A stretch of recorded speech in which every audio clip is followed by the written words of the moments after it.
How are you guys doing? My name is Patrick. I represent Midwest Vintage and Heavy Seven Hearts. Today I'm with King Boo out of Madison, Wisconsin. Our first question is going to be, how did you get your name, man? So I got my name. My name was originally Young Reno back in freshman year. When I started making music, it was trash. It was not good music.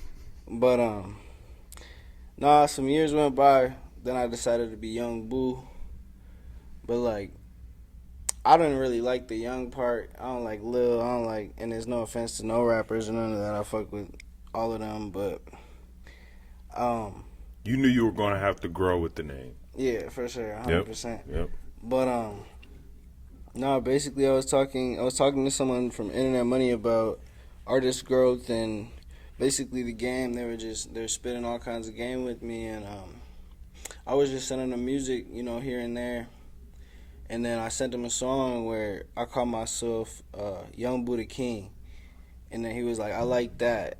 I like that a lot. So then he told me that I should change my name to King Boo. And I was like, damn near, yeah. So then, yeah, I followed through with it. But on Instagram and all these other platforms, King Boo is already taken. And that's the thing. My nickname is Boo. Everybody calls me Boo since I was a baby. I'm Boo. I was thinking about legally changing my name to Boo so I could write it on my legal documents. But yeah. So then I put three I's in King, so it's KIIINGBOO. But and that wasn't taken, so I got that, and yeah, I just that kind of stuck. It's been with me for the past few years, and as a small artist, it's hard to change your name because when you change your name, people they lose your links, they lose everything because you're not what you used to be. So I took some falls with Changing the name. Yep. And I lost some of my social media, so I just kind of restarted, and I don't got no problem with that. Minus that for made you come back. Yeah, Okay. most definitely. Okay. All right. So, what was your childhood like growing up?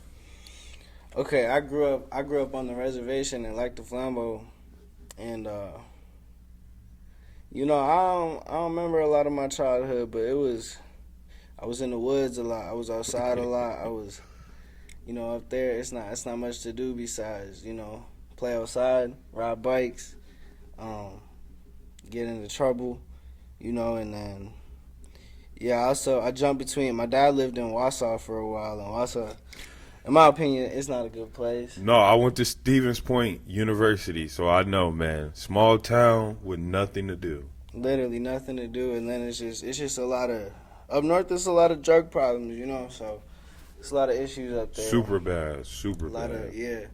So we definitely been through some shit up there. But then when I turned 7 years old, I moved to Madison, and it was like, I don't know, it was different because I lived in the woods, all these houses far apart, like everybody knows everybody, all the drama everybody knows, like.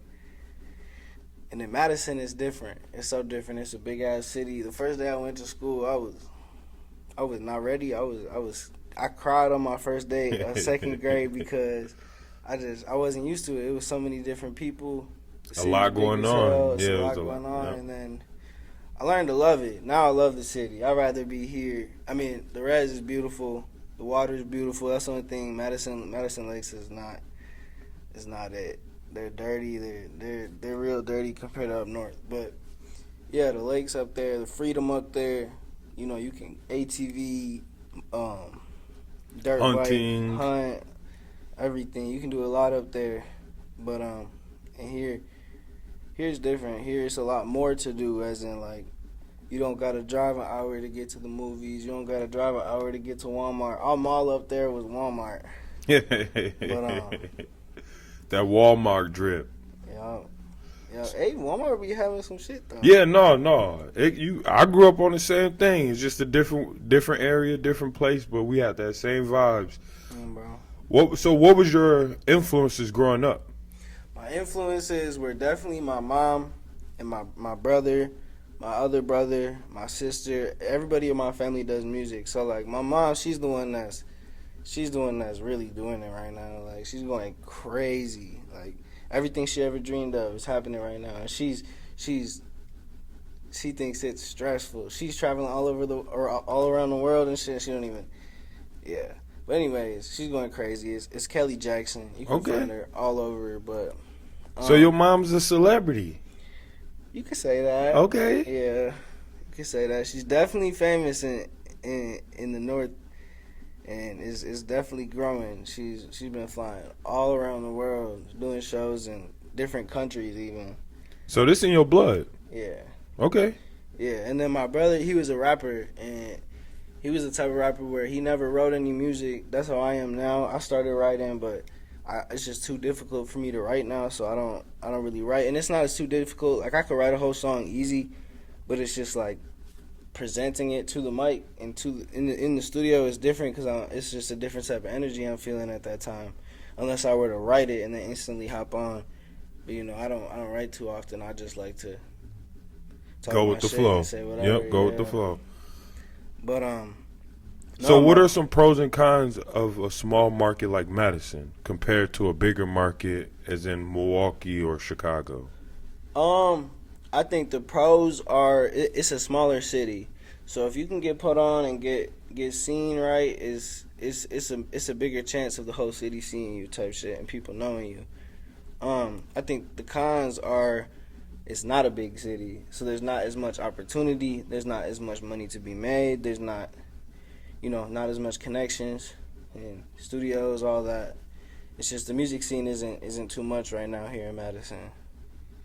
Where do you see yourself within the community in the next year or two? The next year or two, I don't know. I plan to have a lot of music out. I plan to hopefully have people fucking with it. I got a group called NFO. It's about 13, 14, 15 of us. I forget because there's so many, but and everybody in the group's got it. It's just the dropping music. That's one thing we're bad at. Cause I got over 2,000 songs, and I got one song on all platforms right now, and I'm thinking about taking it down just because my distributor, I'm having issues with it. But tell us a little more about NFO. NFO is Never Falling Off. It's a LLC. It's a company, and basically what it is just we plan to turn it into a label one day. And then it's also an entertainment company. So we just want to put people in Madison on. We just want to, So you guys will have different acts and different artists from all different walks of artistry? Oh, most definitely. And that's the thing. NFO is probably the most versatile group I've met in my whole life making music. Who would you compare it to, if there's a comparison? I couldn't. Okay. I couldn't compare it, but if I had to say it's a group, like it's a real rap group. It's like the Wu-Tang or Bone Thugs or I don't know. It's just everybody got their own style, all different backgrounds. Yeah, and that's the thing. NFO is weird because it kind of just became a thing. Like we never like started it or anything. It just kind of it slowly grew. And the weird part about it is that I knew everybody in the group. Like I knew everybody, and that's the crazy part is because like when I first moved to Madison, one of my buddies who's in NFO, he was like the first person I was ever cool with. And then like some years went by, not seeing him for a minute, years, and then out of nowhere he was fucking with the people I was fucking with, and then we'd always freestyle. We never really recorded much. I mean, I was recording since freshman year, but my shit wasn't sounding like glass. It wasn't sounding good in my opinion. Okay. But no, then we just started freestyling every time we got up, and then I just decided it's time. So then I started buying everything I could to mix music right, and then I started learning from my peers, learning from other people. YouTube University. I know y'all know about that. Hey, we've all learned something from there, bro. But yeah, and I just stuck with it, and I haven't ever been so passionate about something my entire life. Music is just what I want to do. Okay. Where do you see What do you want to put out in the next year or two? Ooh, in the next year, I'm trying to drop at least.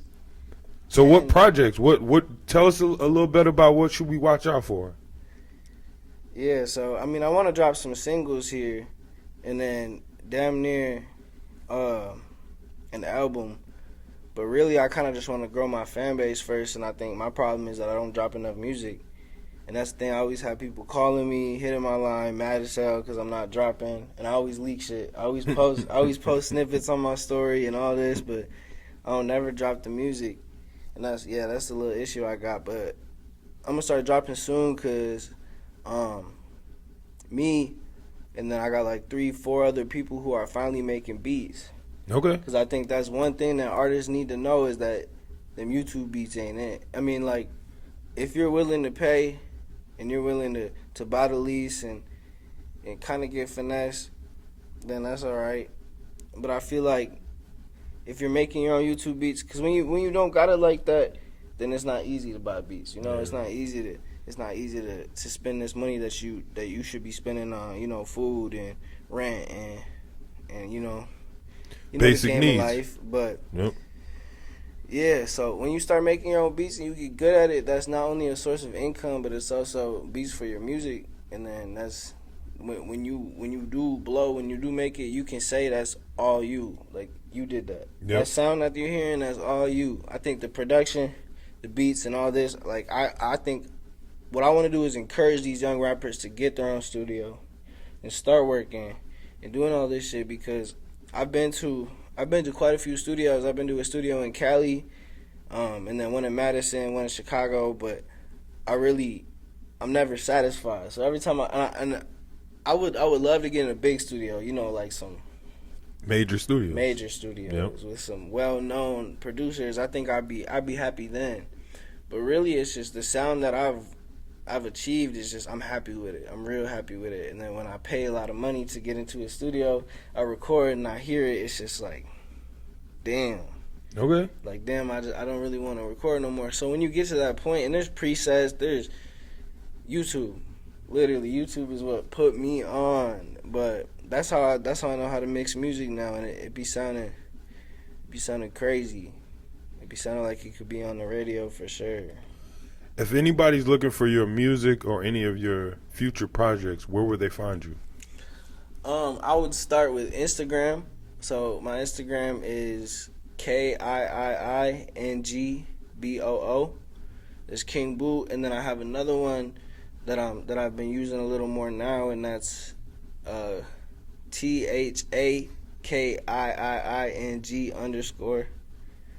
But Thank you guys. Yeah. Thank you.